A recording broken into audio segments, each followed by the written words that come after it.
Backstage with Mothership on Solid Rock Radio begins now.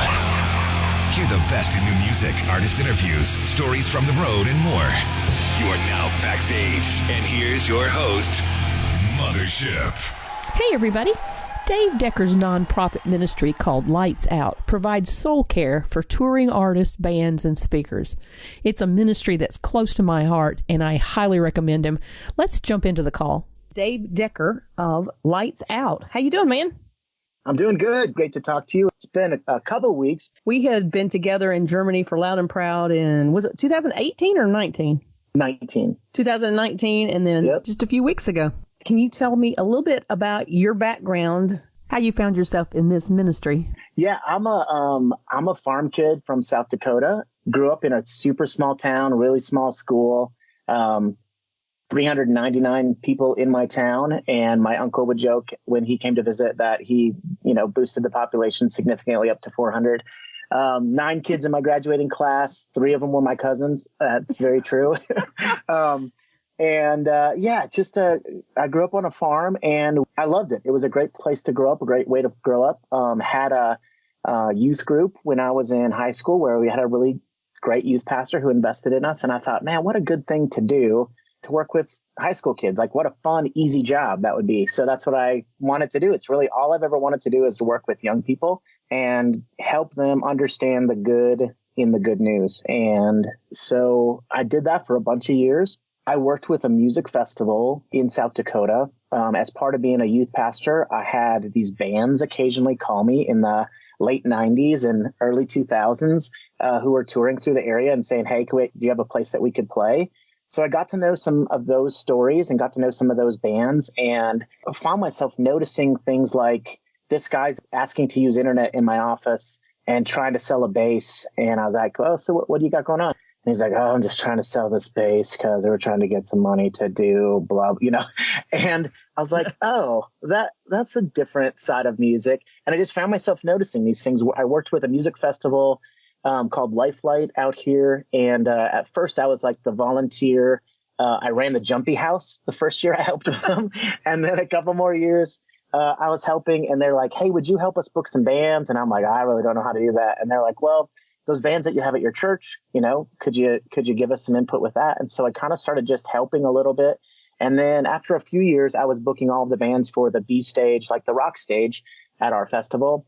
And through that timeline, so I was a youth pastor at a church and then had this other sort of parallel timeline where I was having guys who would come through our town and we'd feed them. And I remember some guys sitting in the backyard at our house having a semi-private conversation about their tour. And it looked like it was a serious conversation. I just came over and offered him some brats. And he's like, yeah, right now the tour has $13,000 on my credit card and I don't know what we're going to do. And I was like, just kind of this weight for artists, especially for touring musicians. Not that I felt sorry for them. And in the years to come, since I've been working with musicians, I've been told that we don't need people to feel sorry for us. This is the job we chose.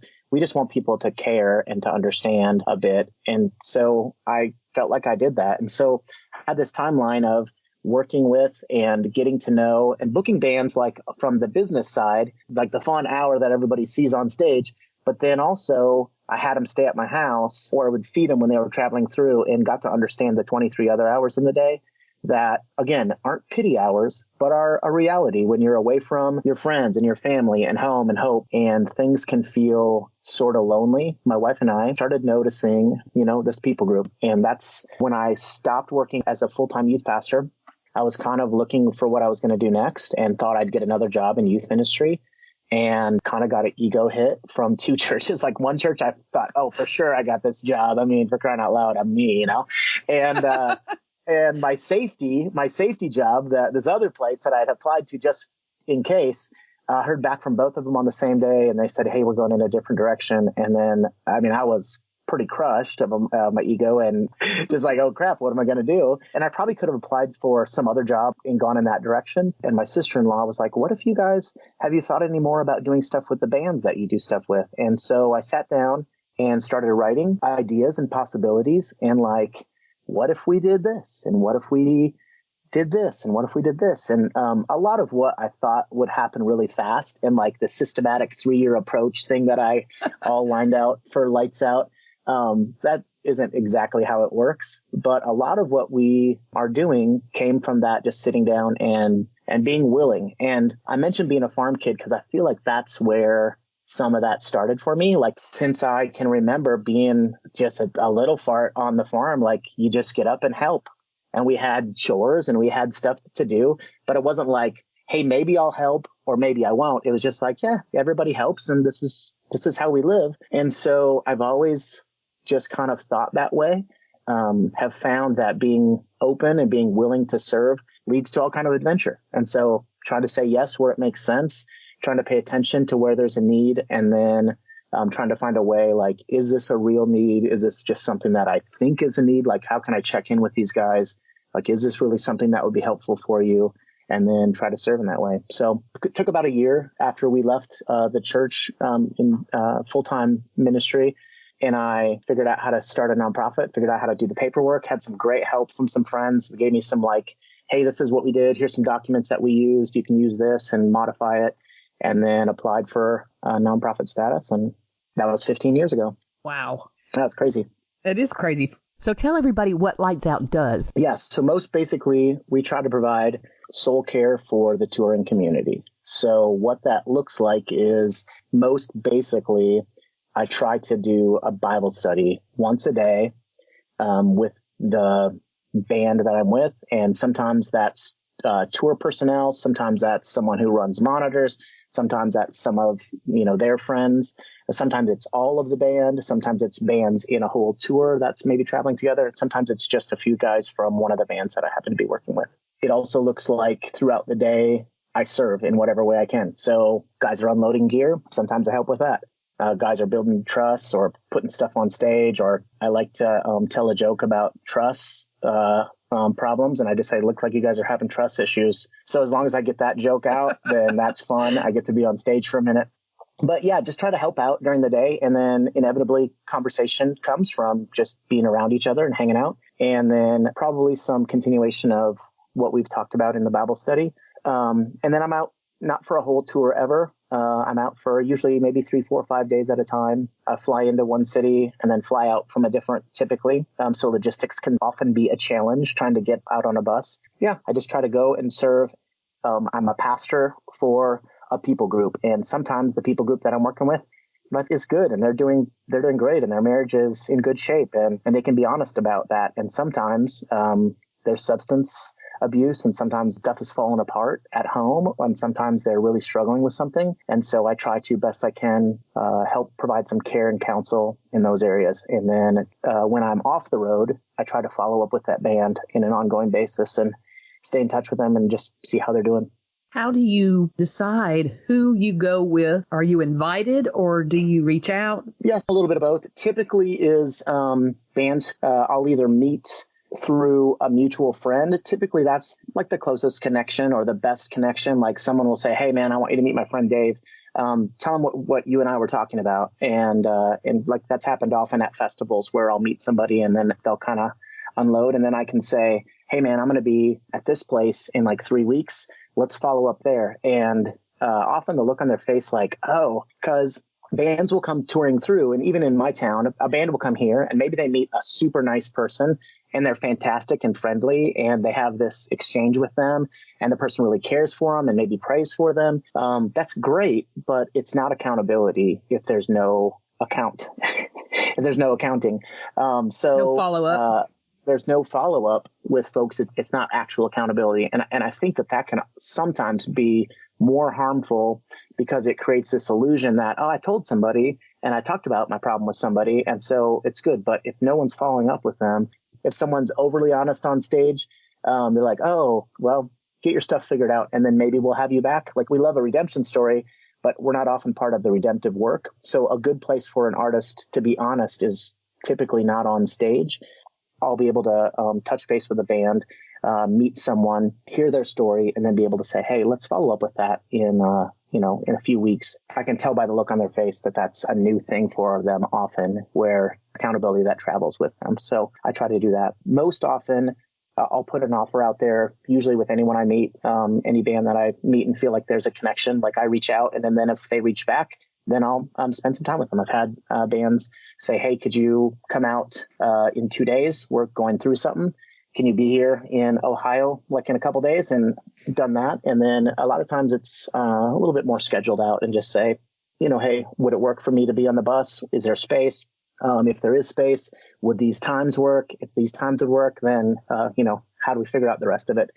And because we're a nonprofit, we have folks who are donors who help fund either through just giving frequent flyer miles or giving money for a car to drive to meet an artist, or to buy a plane ticket to fly to where I need to be, and help to fund that from my end, so it's not a further burden on the band that they have to pay for it. So yeah, that's kind of how that happens. Backstage with Mothership returns after this. Check us out on Facebook at I'm with Mothership. You came out to Loud and Proud, and I got to watch you work. You sat in catering with your laptop. You were available, and I saw a lot of conversations going on. It just seemed very, very organic, very comfortable, especially when somebody's so far away from home. It's nice to have somebody to bounce things off of. Yeah, it's a good thing to be usable and available. And those are two things that I try to pray, Lord, help me to be both, because I think you can be like in a space, but mentally be somewhere else, or spiritually not be ready to have eyes to see and ears to hear. And so I'm not by nature a super compassionate individual. Like that's not my gift mix. I'm like, not overly empathetic. So I'm like, Lord, help me to pay attention, like when someone says something, so I don't miss it, what they're maybe really trying to say or what they're needing to say. And so, yeah, I just try to be usable and available in those ways. And a lot of those conversations might just be kind of random and like, hey, what's going on? And so that's where I really try to listen and hopefully ask questions that aren't like weird and out of left field. Like, before I even know someone, if they don't know me, I'm not a safe person to talk to, but try to get to know them a bit. And then when they feel like they can trust me and there's some safety in that, then allow them to talk more if they want. Who are a few bands you've worked with? Worked with some bands that I really like, growing up, and some bands that I'm like, oh man, I couldn't tell you one of their songs. But I know that this is a good moment, and I feel like God has placed this opportunity in front of me, and so I'm going to try to say yes. A bunch of years ago, there was a band called Sick Puppies from Australia. I had heard of them. I didn't know their music. I wasn't like stoked about them or anything. But my friend was going to do an event and speak at this thing where they were playing. And so I'm like, oh, okay. And he's like, you want to come help? And I'm like, sure. Thinking I was just going to go basically hang out with my friend and sit at his merch table and help like with that. There's an organization called To Write Love in Our Arms. And so I'm like sitting back there, just kind of like folding t-shirts and talking to this other guy. And this girl comes back and is like, hey, is this where we can talk about our problems? And I was like, what?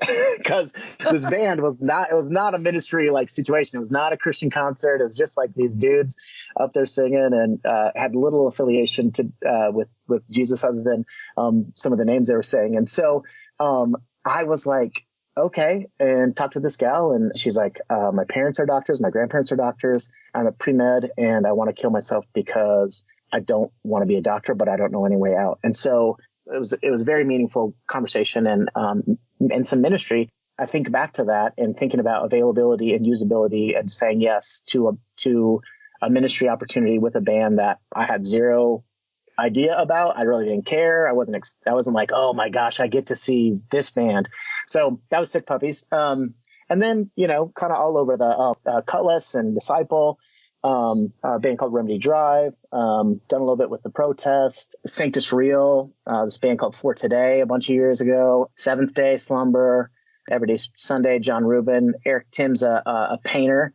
I've done a bunch with him, a band in Kansas, Children 18-3, Classic Crime. I did some touring with them, and Brian Welch when he was not with Korn, and then a couple times when he has been back with Korn. Spent some time with Brian, and just kind of whoever, some bands that maybe people have heard of, and then a bunch of bands that were bands maybe for a year or two, or at the time I spent time with them at festivals or at concerts, and maybe they're not bands anymore, or maybe they were nobody to anyone at that time, but they were humans and they were a people group, and they were the ones that I feel like I'm supposed to serve. That's who I serve, who's in front of me. How did you decide on the name Lights Out? A long time ago, I was doing an interview for that festival that I used to work with, and I was talking with Tim Foreman of Switchfoot, plays bass in that band. And I was just asking them questions about stuff that they do and stuff that is important to them. And I thought it was unique, especially that they do this thing called the Bro-Am, which a lot of the proceeds go to homeless kids in their town. And I just noticed that, like, you know, they're a band like any other band, but they're also doing like pretty good stuff and caring about people. And like, how does that happen? He said, we believe as a band that who you are when you step off stage matters. It was about that same time that I was doing those interviews with them that I was forming the stuff for Lights Out. And so I wrote that quote down and actually contacted Tim 3-4 months later and was like, hey, man, can I use that quote, use that in our webpage or whatever we were using at the time? And he's like, oh, yeah. So who you are when you step off stage matters. Like, it's a great hour on stage, but there's 23 others. And so that's really what I focus on. Sometimes I'll be on a tour and people are like, so why are you here? Who are you? You're the pastor. And I'm like, oh, I'm a pastor. I'm like, oh, so you're speaking on this tour? And I'm like, nope, I don't have anything to do with what's on stage. I have to do with what's off stage. So both living Lights Out, like, man, we were lights out tonight. Like, it was so good. I believe that happens because when the lights go out, when you step off stage, are you a person of integrity? Are you who you say you are on stage? Is your relationship with God real? Are you a person of faith? Are you a person of integrity? And so that's what we try to focus on. That's where Lights Out comes from. You're a nonprofit. You have a website and you have a place where people can partner with you and to donate and that sort of thing. Can you tell us a little bit about that? Yeah, we do have a website. It's maybe it's the worst website ever. I just don't update it. Probably the most updated or most easy to contact, stay up to date with what's happening is a Facebook page, and it's just facebook.com/lightsout page. So otherwise, livelightsout.org is our website, and there's a link on there that you can donate. There's contact info on there. What I want to do is to have a transformational relationship with artists where they're not wondering what it is that I want from them, but instead they're ready to receive what maybe God has to give to them from me. And sometimes I'll come home from a concert or a tour and I'm like, oh, I didn't do any pictures. I should have taken a picture with them, even just for my own self. But then beyond that, like, oh, that'd have been a cool thing to post. But I don't want it to be like, oh, yeah, so-and-so was here talking with me about my relationship with God, and he posted a picture of that. That just seems, I don't know, it just seems like, so I'm at places where I'm doing Bible studies with bands occasionally. I'll have people want to come in and watch that, which is such a weird, creepy. It's so creepy feeling. I'm glad you said that because I'm like, I can't be the only one who feels like this is creepy, right? Like, yeah. We'll do a band Bible study, and sometimes it's bigger than can fit on the bus, or like the whole tour wants to do it. And so we'll have, 20 guys who want to, and gals who want to do this Bible study. And then the local promoter and again, these aren't people with bad intentions. I just don't think there's an awareness of like, hey, this is a private like thing. And you're taking a picture of this or you're filming this. And I get that people are like, oh, this is so cool. I love seeing these people who are my heroes. They're singing about this stuff and they're living out their faith. They're doing a Bible study. Some stuff is just for your brain. Like, you don't got to have a picture of it. Yeah. So anyways, I struggle sometimes with that component of it. Like, I should have some photos. I should post something, but also there's kind of a private thing that isn't for everybody. And so, yeah. What advice would you offer for people who would like to get involved? Practice your serve. Get active in actually caring. Bloom where you're planted. So don't try to do someone else's thing. Do your thing. All of us are gifted with a way that God has wired you. So do that thing. And authenticity is such a gift. And you're not trying to be somebody else, not trying to be some other kind of fake thing.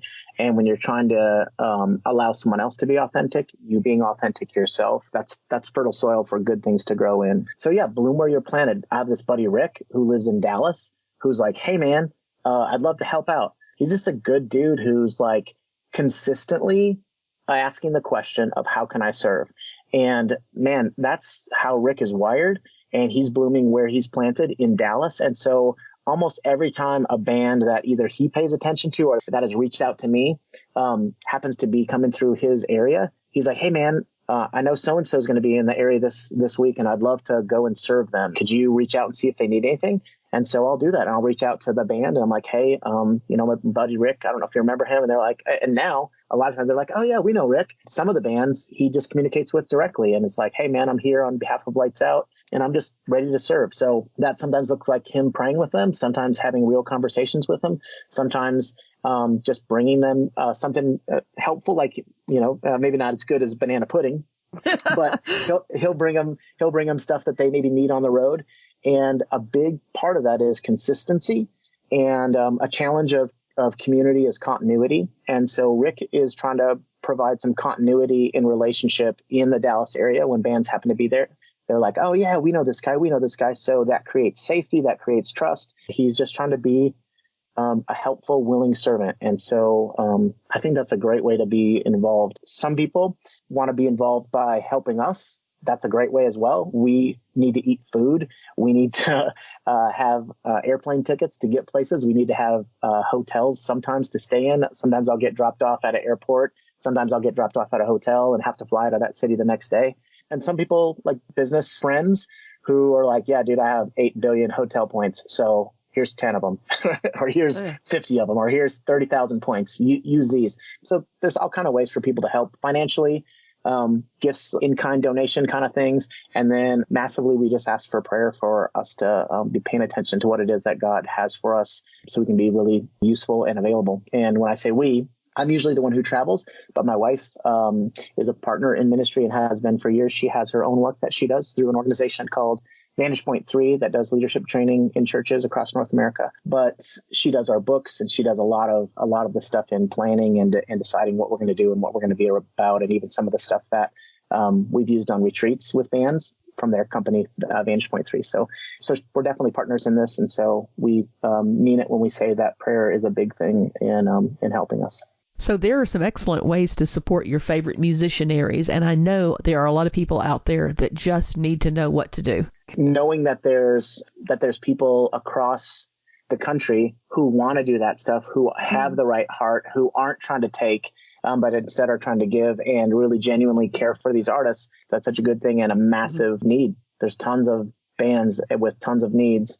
And the Rifle, 911, like any of those. And maybe for the average fan, like I love music, and I've always loved music and thought that I really paid attention. And I'm like, I kind of know these guys and know there's, a little bit of the story. But I realized I'm not paying attention to anything except for the music and what they put out. Like, I don't really know what's going on. Maybe if I really do actually love music, part of the way that I show that I love that is by serving in whatever way that God wired me and has put in front of me to be able to serve. And so I try to do that. And I've seen that since I've started doing the Mothershipping thing, is people asking me, how do I do that? Where do they want to meet the needs. They just never knew how to do it. Because sometimes I'll hear like, oh, that's so cool. I want to do that. And I'm like, well, what do you want to do? And they're like, well, like you get to meet the band and like be with them and like be on the bus. And I'm like, yeah, I don't think that's what you think it is, but sure. Like it's, it's a good hour, but there's 23 other ones where like, sleep in the Salt Lake City airport at 4 a.m. while you're waiting for security to open. And then tell me how much fun that is while you're, just on zero sleep. So I think people that really do want to serve, though, that is such a holy and good thing when you meet people, like-minded people who really want to serve. And I think that's good. I don't want to discourage people from that. Backstage with Mothership returns after this. Miller Express LLC is a Solid Rock Radio business ministry partner specializing in delivery, setup, and relocation of storage buildings. More info by calling 803-300-7594. Give me a bizarre tour story. Yeah. I was one time on a tour. Do you remember the band Mute Math? Yeah. So it was their bus. Or had been their bus. This bus did not look like it had recently been in any friendly company. The thing was beat down. So we were on this bus. We take it on this tour. And it wasn't like this giant tour. It's mainly around the Midwest with a ministry that I worked with. And I had a CDL license and could drive that vehicle. Big bus, tour bus, pulling a trailer, Prevost. And there was 2 of the drives that were like more than 9 hours or whatever. It was sort of an overdrive. So I drove part of that night and the other driver drove, the rest of the night. So I wake up at 3, 4 in the morning and it's my turn to drive on one of the 2 days that I had to drive. And it was the last day of tour. And we drove from somewhere in North Dakota, like driving into Sioux Falls. It wasn't winter yet, but it was cold out. So we're driving. We get 10 blocks from the destination, 10 blocks from where we were parking, 10 blocks from where we were letting guys out of the bus, 10 blocks from where we were done with the tour. I turn left onto this road and look in the rearview mirror just to watch the trailer to make sure it's all good. And by this time, it was like probably 6 a.m. Sun was rising. People were starting to wake up a little bit on the bus. And my buddy Rob was the tour manager, and he was sitting up there. He's, we're talking. And I look out the window as I'm turning left, and I see the wheel, and the wheels are going like just left, right, left, like, completely coming off. And so we stop and go look at it, and we just start laughing because we're hysterical at this point. We're like, oh my gosh, delirious, no sleep. And he goes, well, we only got a few more blocks, man. Just finish it out. So then I just slowly rolled like the 10 blocks to a place we were parking, parked the bus, and guys were waking up for the day, getting off the bus, and just one by one would come out, and we'd be like, just pointed to the tire. They're like, oh my gosh, you were kidding me. How long were you driving? Like literally the wheels were coming off of that tour. So that was kind of crazy. Have you got one more story for us? So in 2010, my friend Rob said, hey, we had done this tour with Brian Welch and his band Love and Death. And he said, hey, Brian's wondering what it would take to get you to go to Europe with them, because they have this like gnarly run in Europe coming up, and they'd love to have you along. And I had been a tour pastor on this tour that they were on previously. I didn't know them. I didn't really know their music. I didn't know Brian. I wasn't a Korn fan, wasn't like anti, but I just like, that wasn't my music. I like pop punk stuff. And so I'm like, well, I don't know. When is it? And I could check it out, I guess. And he said, okay, well, I'll put him in contact with you. The information came through, and they said, we can cover everything once you get over to Europe, but you have to get yourself there. And I'm like, oh yeah, well, that's not happening. And it was like a $1,200 ticket or whatever it was. I had to fly into Copenhagen. And so I'm like, yeah, I don't have money to do that. I'm trying to say yes where I should say yes. We have a board on our nonprofit, and I just said, hey, just FYI, this opportunity presented itself. My intention is to not do it. It's $1,200. We just don't have, we don't have money to do that kind of stuff. And my board was like, I really think you should do this. I was like, what? And I did not expect them to say that. And they're like, no, we really feel like you should do this. So I'm like, oh, well, I'll pray about it. And then that night, my buddy Rob had really not ever said a ton about like, hey, you should do this or do this. He said, hey, did you get in touch with Brian? And I'm like, yeah, but it's going to cost this. And here's the thing. And he said, I really think you should do this. I think this would be a good thing. And it sounds like he really needs it. And so I'm like, okay, Lord, if this is going to happen, you know what this costs, and it's going to cost me, and I'm going to be gone from my family. And I had little kids at the time. And so we talked to my family and prayed about it. And I think I was over there with them 10 days. So a couple days for travel on each side of that, and decided to do it. And we were in some club in Riga, Latvia. I get this email, and I had very, very sketchy cell phone service. I think I had it when I had Wi-Fi occasionally. I got an email from a lady who said, hey, used to be a Korn fan years ago, and have always just had a heart for these guys. And recently was wondering how Brian was doing, because I had heard that he became a Christian, and I found your website. And again, the idea that someone found my website, is hilarious. And she said, hey, so if I wanted to help out your ministry, I see what you're doing, and I love it. How would I do that? And that was like 2 days before. And I had just gotten the email, and I'm like, okay, well, this is some random internet lady who wants to send $4.80. And, God bless her, but I don't know this person. And in the meantime, she had contacted our ministry website, and that email went to my wife, and my wife had been corresponding with her. And my wife then, about 4 days later, when she and I first talked, I said, hey, I got this weird email. She goes, oh yeah, I was going to tell you, I got an email from the lady too. And guess what? Showed up at the house today, a check for $10,000. What? We've never gotten a check like that before. We had never gotten a check like that since. I don't tell that story because I'm like, check out, how we get these, look how we're rolling. It blew my mind.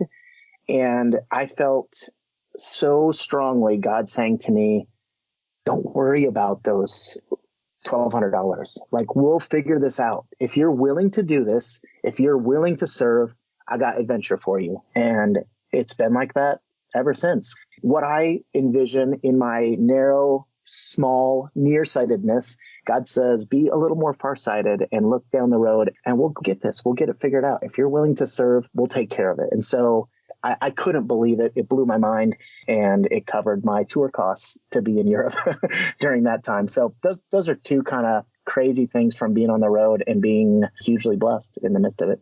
I'm going to let you go. I am so glad we got to talk. We'll talk again. Yeah, thank you so much. It was great. It was great being with you. Have a good rest of your evening. We'll talk to you soon. Okay, bye-bye. All right. See you, Cindy. Thank you for listening. Stay tuned for more great music and check out my blog page on the Solid Rock Radio website for my guests' social media links. If you've missed any of my past interviews, you can find them uploaded to podcast.solidrockradio.org. Have a wonderful week, and let's be kind to one another.